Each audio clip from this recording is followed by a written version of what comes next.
Dr. Simmons was previously the George K. Anding Endowed Professor and Director of Honors at Louisiana Tech University. Author of more than 130 published works, including 8 books. His books about local history include Defending South Carolina's Coast, the Civil War from Georgetown to Little River, and Hidden History of the Grand Strand. He currently lives in Pawleys Island, South Carolina, with his wife Sue, and teaches at the Georgetown School of Arts and Sciences. Thank you.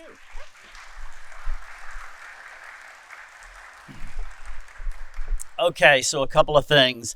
I'm not used to using a microphone. When I was teaching in college, I moved around a lot, and I'm pretty loud anyway. So if it comes across too loud, just let me know.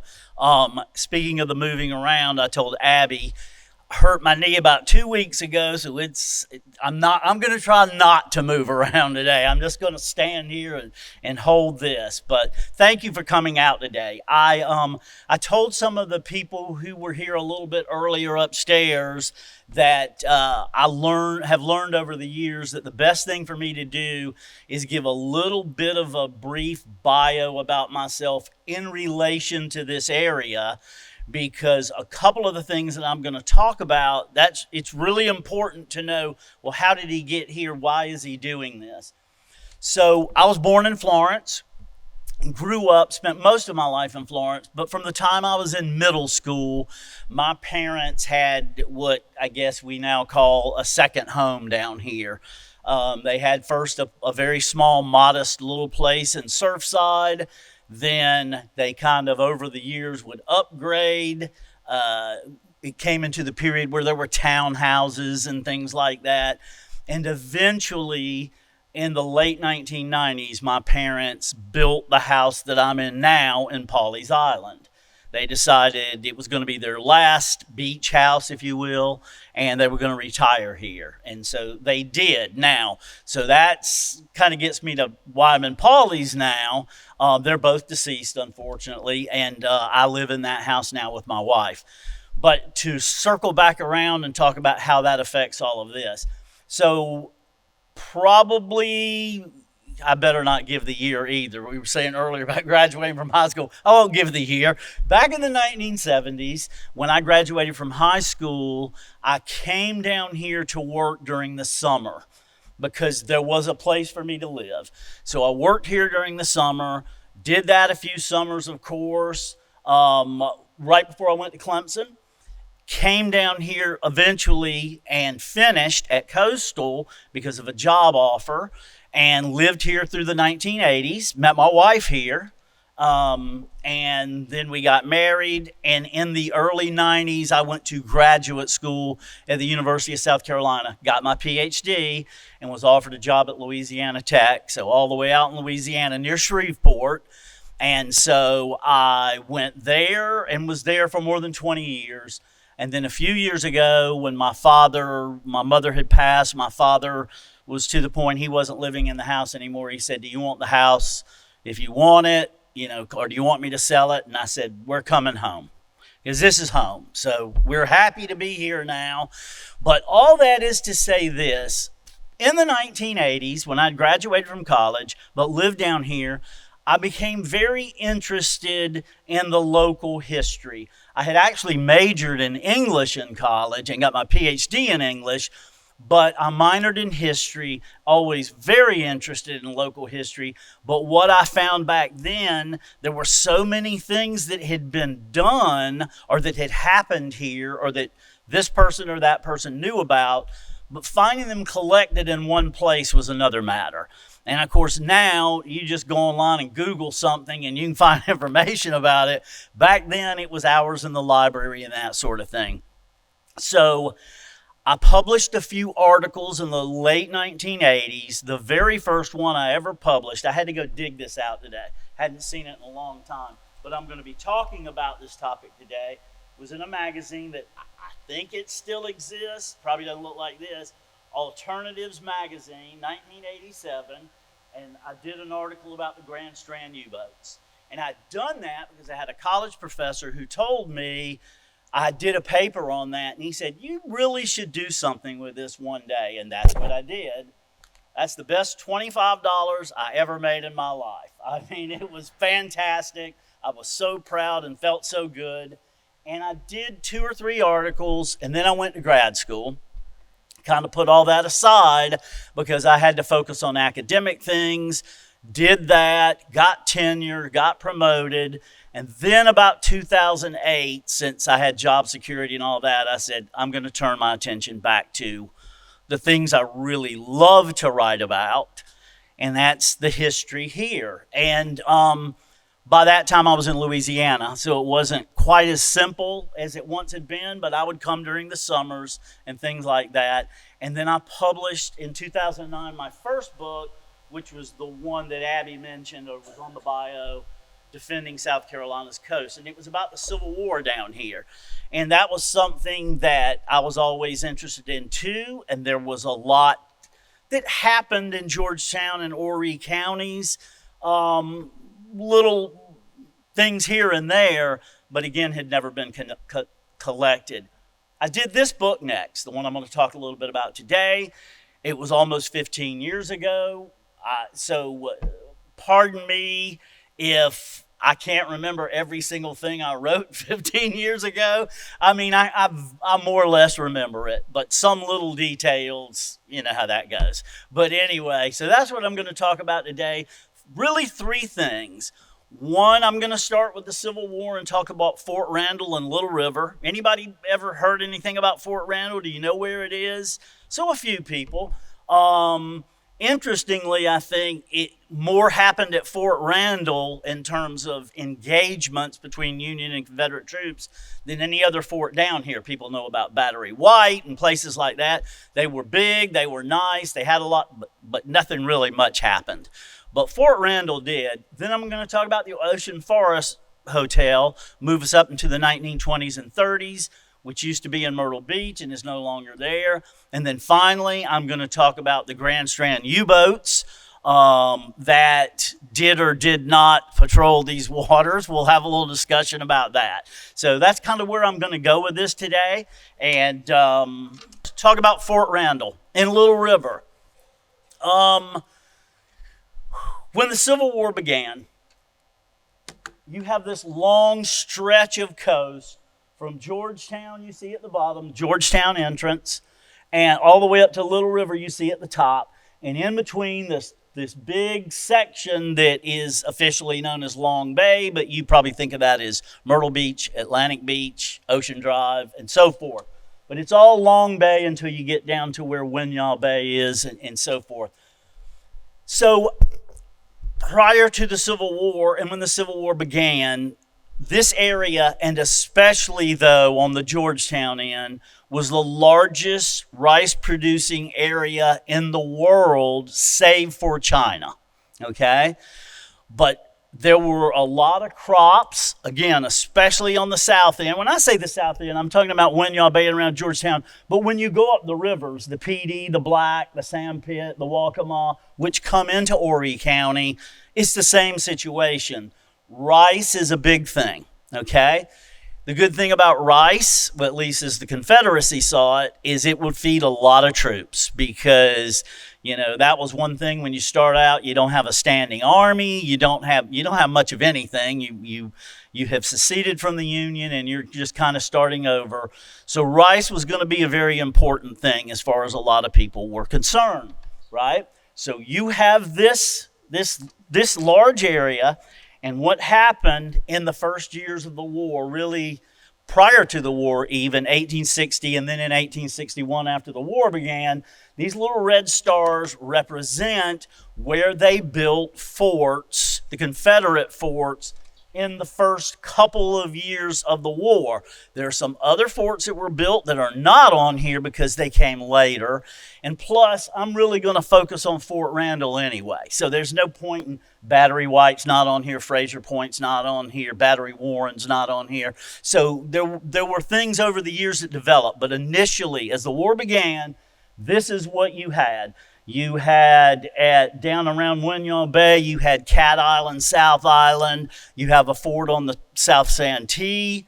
You're going to move up Murrell's Inlet, Fort Ward, Fort Randall at Battery White. And all of this, the one thing you'll notice is the reason there's a big area in between where there's nothing, there's really not any access there to the inland rivers and where the plantations were. So they weren't as concerned about Wither Swash, for example, and we'll talk about that. There was a salt works there, and it was important later.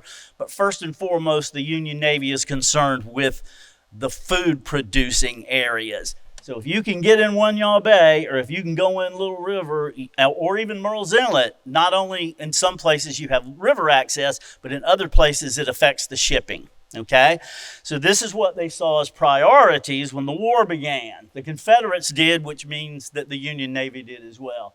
One Yaw Bay, not going to talk much about, but you can see how it looked. This is a Mills Atlas map of 1825, but basically it didn't change a whole lot. You had this area that fed the rivers. You can see that some of the forts, this is the Cat Island Fort, this is the South Island Fort. These are drawings done in 1861 by Arthur Middleton Manigault, who eventually became a brigadier general, but he was a colonel in the 10th South Carolina, also had really good engineering skills, and he was in charge of the district for a while. His superior was Beauregard, who was in Charleston. So that's kind of all this. I guess I should say at this point, of all the forts that were in this area anywhere, Fort Randall is the one for which the fewest period drawings or anything else exist. I think some of this had to do with the fact that it was 40 miles from Georgetown, and for Manigault to have gone up there himself and do any drawings as he did these two I just showed you, probably was just kind of off the table. I don't know. It's something I've always wondered why there are really no engineers' drawings of Fort Randall, but I have never seen one. I do have a drawing on a map in here, but it's not this same type of drawing. So, whoops, what did I do? All right. Oh, this is a map of One Yaw Bay, and again, you can see, and I did dig this old thing I used to use in college out. You see a readout here on the North Santee, and there's one at South Island and one at Cat Island on One Yaw Bay. And so, again, they really fortified the areas that they were concerned about, either because they needed the shipping traffic or they needed access to the rivers. Okay? So, wrong one. There we go. Fort Ward, Murrells Inlet was another one, but I'm going to skip up to Fort Randall, but they did worry about the inlet. This is another one that's kind of controversial because was it the one that was at Laurel Hill, or was it on what is now Drunken Jack Island? That's another one of those that's just not well documented enough to know with any certainty which was which. This just talks about some of the salt works that were here, but they were really targeted later in the war. Once the food supply was cut off, then they turned to secondary targets, which would have been the salt works, about 1864. So there was some activity there in Horry County. But again, we're going to kind of turn it up here to Fort Randall because that's where most of our interest will be today. And there it is. Now, I will tell you this. I took these pictures at Fort Randall probably about the time I did the book, so about at least 15 years ago. It was a good while ago. This map from maybe 1862, 63 shows Fort Randall. I don't know if you can see where it is because it's right here, Fort Randall, and you see they drew a little blockhouse with the cannon, and there's Clarity House, and then there's the Atlantic Ocean. And so this picture is taken from Fort Randall, so you can see it had a really good view and a really clear shot out of the Atlantic. That's Little River. The Little River, not the community. Little River, which goes right by it. And so Fort Randall was put there to protect the shipping in and out of the river because it was a pretty good bit at that time. They would send things overland, put it on boats, take it out. So there was also a lot of blockade running activity in this area as well. So when they built Fort Randall, it was mainly earthworks. They did have a blockhouse. They put several guns there that would vary from time to time. I think the most they ever had there were 4 pieces. But one thing, when you read about this area, they would, and again, when I say this area, from Little River to Georgetown, they would kind of move these artillery pieces around as needed. And sometimes that meant stripping them and sending them to Charleston. It's maddening trying to keep up with this stuff, because you're reading it, and somebody at one fort like Battery White, they have 16 artillery pieces, and then 2 months later there's 7. It's just kind of all over the place. But Fort Randall, at its height at least, had 4 artillery pieces. Again, this is, and I should say, I haven't been to Fort Randall in a long time, so I don't know. I know it's not any better than this now, but it's almost even. It had just some very low, rippling little mounds in the soil where the walls used to be. And so it's not, some of the other, has anybody in here ever been to Battery White in Georgetown? So, it's pretty substantial, right? I mean, you get there and you're in a fort, not only because of the Columbiads that are still there. There's 2 mounted guns still there, but that fort and Cat Island Fort, you're at a fort. Fort Randall is, I guess, wind and time and everything else has made it where it's not very fortress-like looking, I would say. But it was at one time. It was important because of where it was and what it did. And so it had a lot of activity. Union ships were very interested in it because a lot of blockade runners are coming in and out, and they're in the area. And so, and I told one of the people who's here, who's not, I guess Marion's not here today, but I told her I was putting text up there for you guys, not so much for me. So I don't mention everything in them, but this is just a report about how many troops were there. They saw fires, signal lights to guide in ships, and they would constantly have these little skirmishes in the area. This guy is pretty interesting. I know he was in the Union Navy, so maybe that doesn't sit well with everybody, but facts are facts. And this guy, Lieutenant William B. Cushing, was in the Union Navy and was really involved in a lot of things, important things. Fort Hatteras and Clark, the battle between the Monitor and the Merrimack. He would be instrumental in the sinking of the ironclad Albemarle in 1864. And so he was a pretty well-traveled and it seems like almost daring in the ultimate sense of the word guy. And he was given the task, or decided to take the task, of seeing what he could do about Fort Randall. And he would encounter Little River a little bit later, as you'll see on 1 or 2 more slides. But he decided that he was going to see if he could get his men and they could take care of Fort Randall. And so he got off the ship with his men. I'm one behind here, I think, on this. And I went backwards. Maybe that's it. Let's see. There we go. That's what I did. Okay. So Cushing and his men approach Fort Randall. This is in 1863. And, sometimes even military accounts, you're not sure how much embellishment is involved. But what Cushing said, he and his about two dozen men go, and they went over Fort Randall, attacked, screaming, yelling. Of course, shots were fired. And he said they ran off about 125 Confederate soldiers, kind of scared them out of the fort.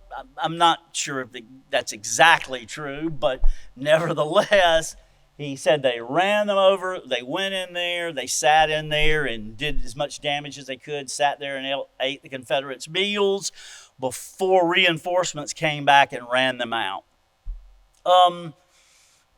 This is something it's on topic, but it's not in here. I found this very interesting. I read this recently.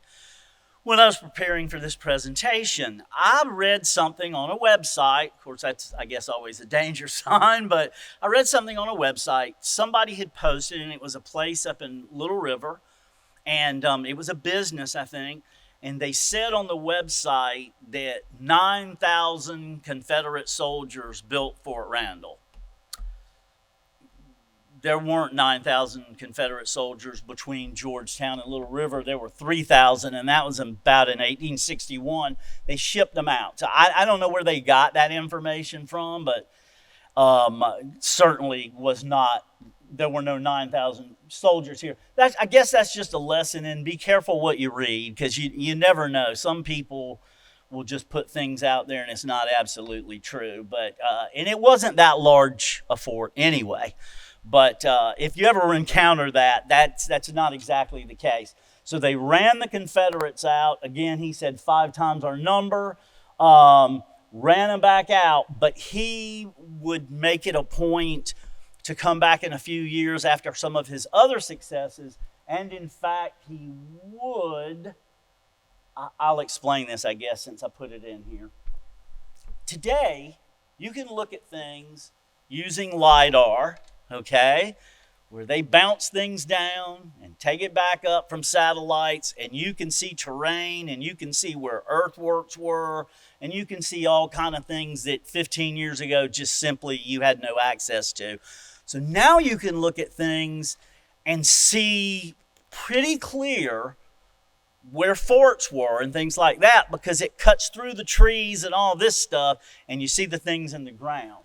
And you can see Fort Randall, of course it would go out on me now. Fort Randall, I'll walk.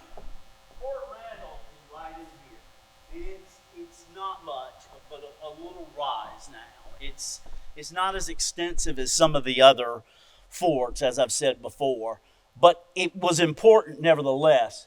Cushing would come back to Little River a few years later, when the area was pretty much had been abandoned in many ways. They pulled most of the Confederate troops out of this area pretty quickly because they got sent to Charleston first, and then a lot of them ended up in Virginia and Mississippi and everywhere else.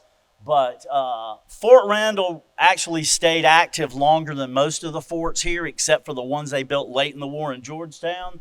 But eventually, when Cushing came back, he came back in 1865, and of course the fort had been abandoned by that point. He went into Little River, burned a bunch of cotton, and made it where, anything usable by Confederates was no longer usable.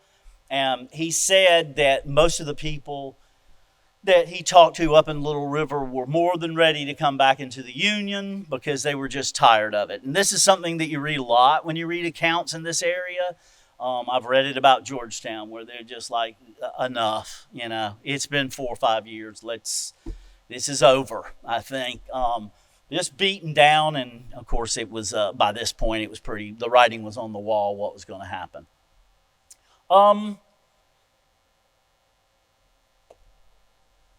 One thing I'll say about Cushing, he was in his early 20s when he first had that encounter at Fort Randall. Like I said, to me, a fascinating guy. He had a very colorful career during the Civil War, but by the time he was in his early 30s, he had been put into a mental hospital, had severe problems, and died, I think, when he was 32 or 33, which is tragic because he rose through the ranks so quickly that he looked like he was going to just be a phenomenal officer in the United States Navy. And I don't know a lot of details about exactly what happened and how it happened. He had a couple of brothers that were in the military as well, but that's why you never really hear anything about him after this. This was kind of the high point. I think this is just kind of following up on what I said, showed you the picture, right, of what's up there now. I don't know if you can go up there and visit anymore or not. I think it's one of those situations where if you know the right people, and I think about 15 years ago, I knew someone who knew the right people. I don't remember. Might have been Ben Burroughs, and I'm sure you guys know Ben. But Somebody got me in up there to take pictures, but I don't know how much access is allowed to Fort Randall these days. But like I said, it's not, if you're expecting the kind of thing you're going to see at some of the other forts you want. It's just a little contoured landscape. Second thing to talk about, and I really didn't, I guess, explain the book that this is from, Hidden History of the Grand Strand, and it is in the bookstore or behind the front desk for sale. It has chapters on different things, and they're all over the place because they're just little tidbits of, there's one about the forts, there's one about North Island, there's one that deals with the Pawleys Pavilion, the Washington Park racetrack, just some different little historical things that are interesting to me, were interesting, and that I like to write about. But another chapter is on the Ocean Forest Hotel. And the Ocean Forest is another thing I've always found fascinating, because it was in Myrtle Beach when there really wasn't much of a Myrtle Beach. It was built, and it was part of a vision that was going to be called Arcady. And it was going, the Ocean Forest, which would have been right down here at the bottom center, was going to be the foundation for a magnificent community in the 1920s and beyond. And the vision was superb. Golf courses, polo grounds, a yacht basin, tennis clubs, all kind of things. And I say these people, this guy is John Woodside, but his brothers decided they were going to invest, and they were going to do this down here at Myrtle Beach. They were going to build this hotel and all these other things. As you see here, the hotel, golf courses, a clubhouse, beach house, bridle pass, polo, just everything. This was the grand vision of what they were going to do. They paid $950,000 for 12 miles of beachfront property, which I guess you maybe could get 12 feet for that now, but I'm not even sure about that. But that's what they did, and they were gonna bring this to life. They got a pretty good start on it. They decided that they were going to sell memberships, the equivalent of about $22,000 a year today. So obviously it would have been people with a lot of disposable income. But that was the plan. Now, that's not saying that this all happened, because all of this did not happen, but that was the plan. They got an architect who had designed the Chicago Tribune Tower to draw up the plans for it. And they started with the golf course. Robert White, first president of the PGA, was involved in this process. So they're pushing all the right buttons and doing all the right things. And I think I did it again. There we go. So, it starts in 1928, called the $1 Million Hotel. What's the problem with starting this project in 1928? Yeah, you're about a year away from really bad times. Of course, they couldn't have known that in 1928. The stock market crash and the Depression were a year or two away. But so what sounded like a really good idea at the time really lost a lot of momentum once things got going. But it was well positioned. It was going to be the largest hotel between New York and Miami. It was designed to be a destination vacation spot. And, Myrtle Beach at the time, there wasn't a lot in Myrtle Beach. Certainly not what it is now by any stretch of the imagination. But there was a lot of land, not a lot of houses. When you see some of the pictures and illustrations in here of where the hotel was, there was really just nothing. It was just a lot of vacant land that they were doing this. So, 1930, hotel opened, and they had the best of the best at the Ocean Forest. You were supposed to wear a dinner jacket to dinner, gowns, everything, the stables, tennis courts. It really had it all. Marble, hot and cold water, also salt water if you wanted it. It just really had the whole works. Now, this did happen. They did go through with this. I'm going to come back to the stock market and all that in a minute. But they pushed through and did build the hotel, okay, and a couple of other things, but it never panned out the way they thought it would. But it was a magnificent place. You can find postcards like this still. Go on eBay or somewhere like that. I don't know where you'd find them. But years and years ago, I found them on eBay. Old Ocean Forest Hotel postcards that people would send from the hotel. But with the stock market crash, only the hotel and one of the golf courses were completed, and the Woodsides ran into really hard times and ultimately had to end up giving up the property because they couldn't meet the mortgage on it. Like a lot of people in the 1920s and 30s, they lost a lot, if not everything. And so a lot of people who had been positioned pretty well at the beginning were no longer in that situation. So they didn't quite go through with everything they thought they would go through. Nevertheless, they did push on into the 1930s. It did have it's rumored that F. Scott Fitzgerald stayed there. I don't know if that's true, so I'm not saying he did, but I remember hearing that and finding that somewhere a long time ago. It's possible because toward the end of his wife's life, and by the 1930s, she was in a mental institution in Asheville, North Carolina, so he was in this general area frequently. But built it, and they had this outdoor patio that you see here at the top, and they would have big band era entertainers there, including Guy Lombardo, Tommy Dorsey, Count Basie. So, I mean, they really did have the best of the best at the time there. They made the best of what they had, even though it didn't expand to be all the things that they wanted it to be.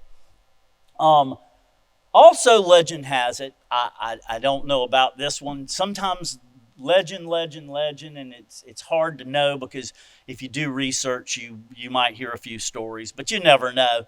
Supposedly, though I actually kind of do believe this one, there was a casino in the tower, that 10-story tower in the middle of the hotel, and if you knew the right people, you could go up there and gamble. And so, big city stuff, I guess, going on right here in Myrtle Beach. But as the years went by, of course, the 1930s were rough. Then you have the 1940s. World War II comes along. People aren't quite as interested in wearing tuxedos and swirling around the dance floor and all that.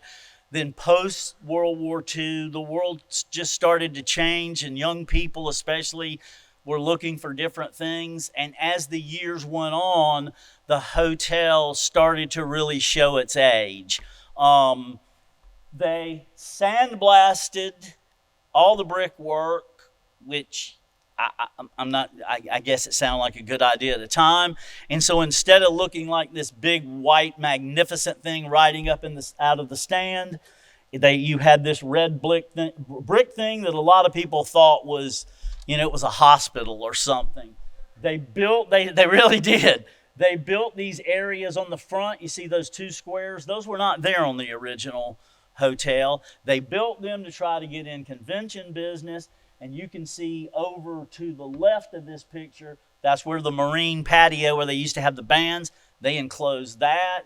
So basically what they did is they went through and they took out a lot of the things that had really made it a magnificent place and made it kind of more like a cookie cutter motel. Now, I'm not one to criticize because I wasn't the one paying the mortgage on the place, and you do what you have to do, I guess. But it certainly changed the way it looked and what it was. Somebody almost bought it to make it a retirement home. But that did not happen. But it was on its last legs by this point. And so what happened in 1974, finally, it was demolished. And the main reason was because to bring it up to code for electricity, for the water and everything would have cost more than the owners could afford. And more than anyone, I guess, felt it was worth it. And so the hotel was demolished, imploded. At the bottom are two pictures I took quite a few years ago.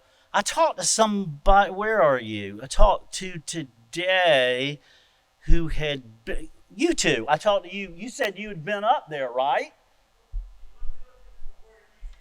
Yeah. Yeah, and so the traffic circle here, when you look at some of the, if you think about some of the pictures I showed you on earlier slides, and had that big circular area in front of the hotel, it's still there. You can go up into Myrtle Beach and you can ride there, and that circle that you see there was in front of the hotel. And if you remember, let me go back to that first picture. So here's the hotel. There's the traffic circle still there, right there. And these roads are still there. Myrtle Beach is still laid out like that where the hotel used to be. It's just the hotel's not there anymore, and all the communities have kind of gone away. Not the golf course, however, but most everything else that would be, would have been important or been seen by a lot of people at the time is no longer there. So, final thing I'm going to talk about is the story that will not die, and that so many people are interested in. I kid you not, okay? Talk about irony and timing. Yesterday, my wife showed me this. It was on Pawleys Island Peeps. And Pawleys Island Peeps is a Facebook page where people talk about things or ask about things, supposedly about Pawleys, but most of the time they seem to use it to tell each other they're stupid or whatever, because it can be very offensive. Anyway, yesterday, this posted, "Hi, I'm new to this group. I recently joined because my parents vacationed here in the 1940s until 1963. Dad even told a story from childhood about a German U-boat trying to sneak 2 agents into the USA while on vacation. Lots of uniforms on the beach." That's why I say this is the story that will never go away. And so I'm going to talk a little bit about this for the last thing I discussed today.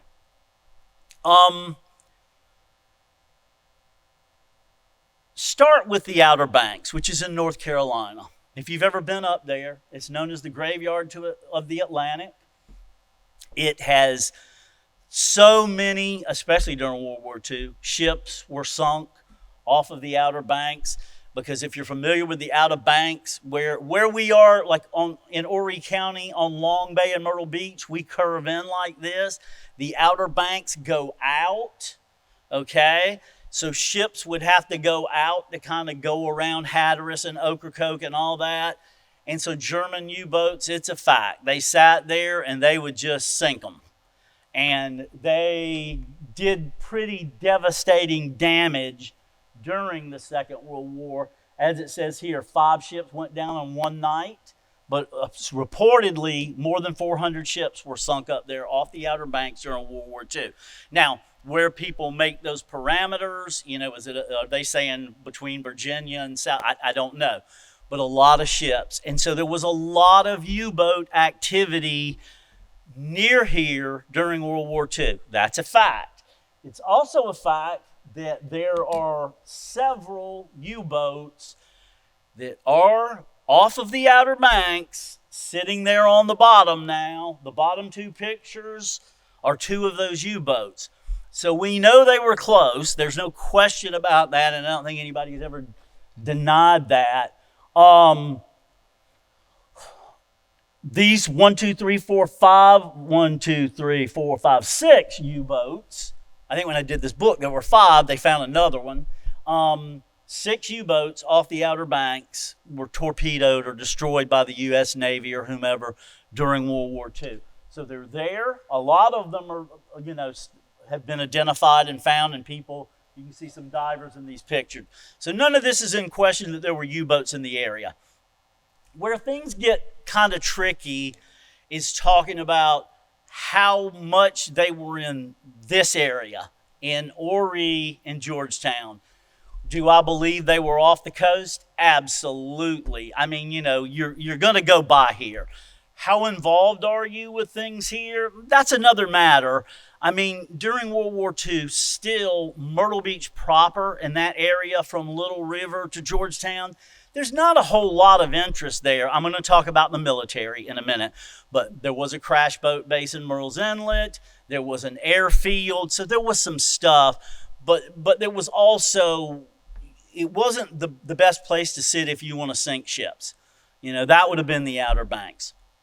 So you have this area, but then during World War II, local papers, and I think all of the clips I have in here from what used to be the Horry Herald, started to run things in the paper, little ads, little articles that sometimes put people on their guard, as they should have been, I suppose, but sometimes they were kind of open to interpretation as well. This is one saying, hey, be careful if you're on the beach and you see a mine or a torpedo or something like that, don't touch it, notify the authorities, and fair enough. That's exactly what you should do. There were some other things, though, that came up that made people a little more, I guess, scared's a good word for it. There would be things where bodies were being found on the coast in a few cases. And when you say they're being guarded by soldiers, that really gets people anxious, because it's not like somebody just went up and took them down to the hospital and it's a John Doe. When soldiers are standing over the bodies, and I think that part is there, guarded by two, yeah, it is there. This kind of fed the scare that people had around here.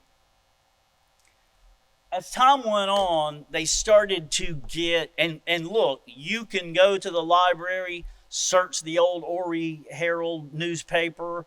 I'm assuming it's still on microfiche or microfilm or something around here. They probably don't have that anymore. I don't know, but I'm sure it's there. If you want to look, you can find this stuff yourself.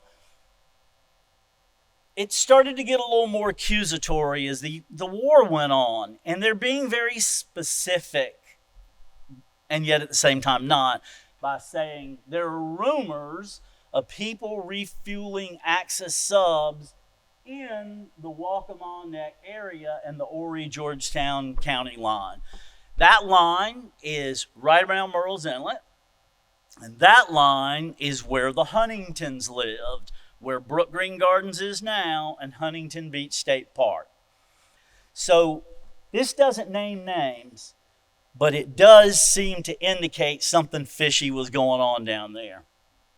I'm going to circle back to my bio stuff. When I was a kid, I remember my dad telling me, there used to be German submarines around here back during the Second World War. And I was interested in that as a kid. He said, yeah, that's what I've always heard, that German subs were around here. And a lot of people heard things like that, but it really did interest me. And that's why when I did that first article, it was something I really wanted to look into. And so I did. But when I was doing my research, I walked into a library, and the librarian, this is the Myrtle Beach Library in the middle of Myrtle. I don't know if it's still even there anymore. Obviously, I don't get up this way that much because, as we all talked about today, the traffic's so horrible now, I just stay down at Pawleys. But the old Myrtle Beach Library went in there, and the librarian asked me, he said, have you ever heard anything about the German subs during the Second World War coming around in here and all? I said, as a matter of fact, I have. That's kind of what I'm trying to work with a little bit. So what I want to talk about is not specifically were there subs in the area, because I could, sure. I mean, it's definitely possible. I want to address this whole thing about the Huntingtons more than anything else, because I think that's kind of where it went off the rails a little bit, but that seems to be the thing that has lingered on and on and on and on and on. I remember when I went to Brook Green years ago when I was researching this book and talked to Robin Salmon, and she was, we talked about the things. She wanted more than anything to get this thing to just go away. She was tired of answering questions about it. It was just kind of annoying that people kept bringing this up, and there just doesn't seem to be any substantial evidence to this effect. So I'm going to talk a little bit about that. The Huntingtons, like I said, Brook Green Gardens, Huntington Beach State Park, they owned all that land. There were a lot of rumors about them. I'm going to show you just a few and talk about them briefly. Most of them are pretty ridiculous, and you're going to say, well, how could that even be possible? I'm just telling you, this is the kind of stuff that was out there. One was a U-boat tunnel runs underneath Atalaya and Brook Green. I really can't imagine where this came from, because it would have had to have been 3 miles long, to go from the ocean back to the river. And it also would have, I used to know this, I'm going to say from the bottom of a typical U-boat to the top of the conning tower was 22 or 25 feet. So you think about how large the tunnel would have had to have been, how long it would have had to have been, and since local workers built most things in Brook Green before the war, long before the war, this was built, this road, where they said it was, somebody would know, right? But that was a persistent rumor for a long time. And I remember hearing it myself on a number of occasions. So I think that was pretty easy to dispel. U-boats were refueled with aid from the shore. I mean, I suppose that one's possible. I don't believe it, but I suppose it's possible. I don't know what's in it for you if you're going to be out there refueling these U-boats, but who knows? I'm not going to just knock everything out the park. But there was a lot of military presence in this area, and so to put it at Huntington, that's a no-go. There was Army Air Corps stationed in the area. There was a crash boat bait in Murrells Inlet, I mentioned a little bit before, Navy. There was a lot of military presence in this area, in that area. So, that one's just always seemed another one of those kind of far-fetched deals. I remember hearing this one. A guy told me one time back in the 1980s that as a boy he had seen the U-boat pens on the Waccamaw River behind Brook Green Gardens. And that would not have been a very well-kept secret if that was the case.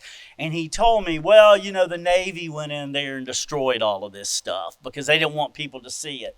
And when I talked to Robin Salmon at Brook Green, she said, we did destroy some stuff back there, but that was because there was an old dock and some navigational hazard stuff.